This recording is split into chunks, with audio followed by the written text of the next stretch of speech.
So we'll just kick it off with this one. So, they say in California it's Indian summer, so this is called Summer Fruit. Hello, my sweet summer love. You become sweeter and sweeter with each passing day, like ripening summer fruit warmed by the sun. Sensuous, voluptuous, and so seductive. Oh, how I wish to bite you and taste your sweet pulp. Juicy, hot, melting in my mouth, dripping down my chin. I must stop speaking this way until you're mine, until I pick you from the line. Again and again and again, this never-ending summer.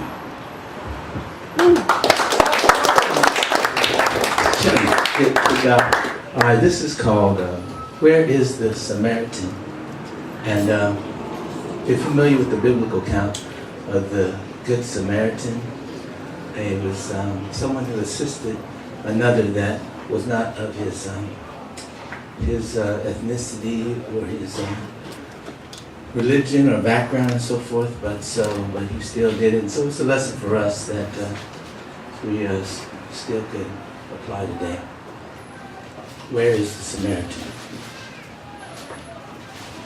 The teacher spoke of a man who was robbed, beaten and bludgeoned, then left for dead, left to die. And he spoke to us of other men, cold, callous, curmudgeon men, who passed his poor soul by. Except for the Samaritan man who dressed his wounds and delivered his soul to a bed of healing and recuperation, paid all his expenses, and if there were more, pledged to pay even the rest in full compensation. With that, the teacher taught us about the true nature of love. Just as we want ones to do to us, we should likewise do to them thereof. Taught us we must all love our neighbor with love like the Samaritan to the broken man had shown. But when the time comes for us to show such favor, do we simply turn our heads and say, it's easier said than done? When I look at the destruction from the hurricanes, from Harvey, Irma, Jose, and Maria, I ask, where is the Samaritan? Where is the helper? Has he gone? Has he died? Have you seen him? Maybe now he's one of these, those beaten and broken who on TV that is shown. Or maybe his children are all of these, but we too are in debt for an act of love we're still owing. For are we all not neighbors, or like children of the man who was left to die? Or are we then kin to those others, the blood of the cold and callous men, children of the passers-by?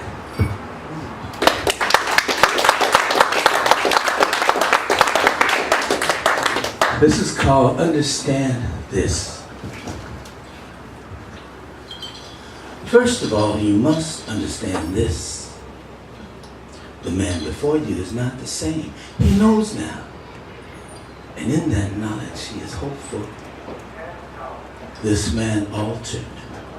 An alien resident without citizenry, an exile, a mark.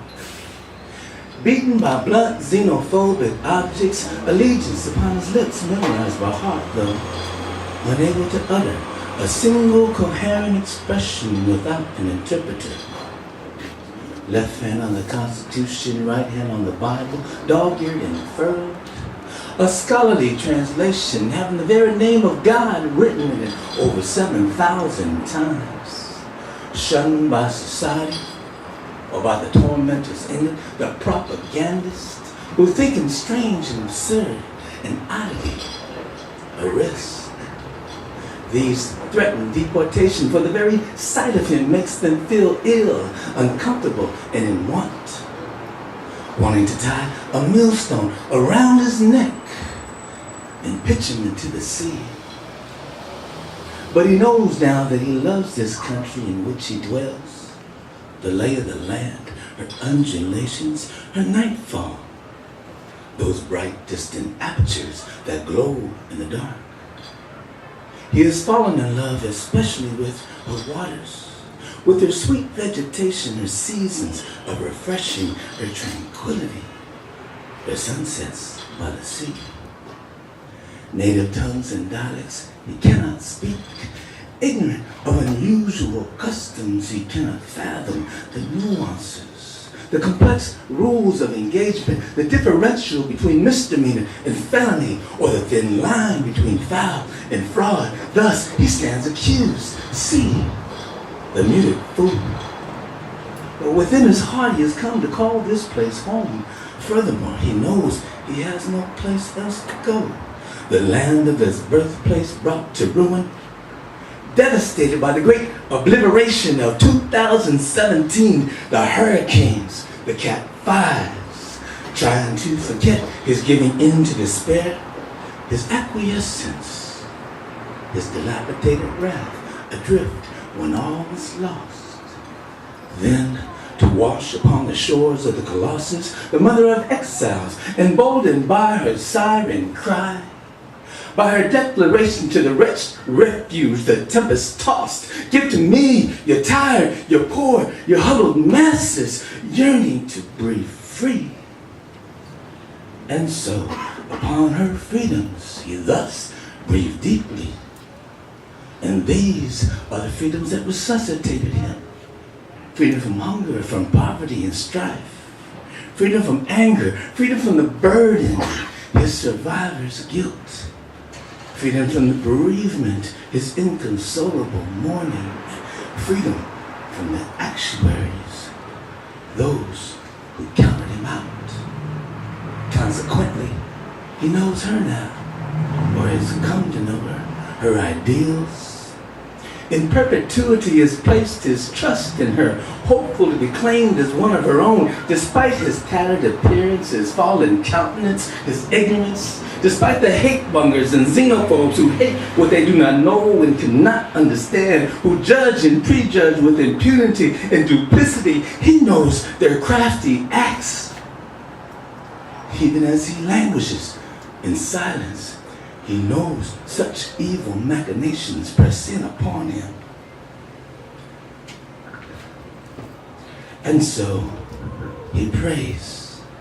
He prays never to know an obliteration again, or a Cat 5, or the pain of acquiescence, the giving in to despair, or the weight of the millstone, nor the bottom of the sea. Thank you.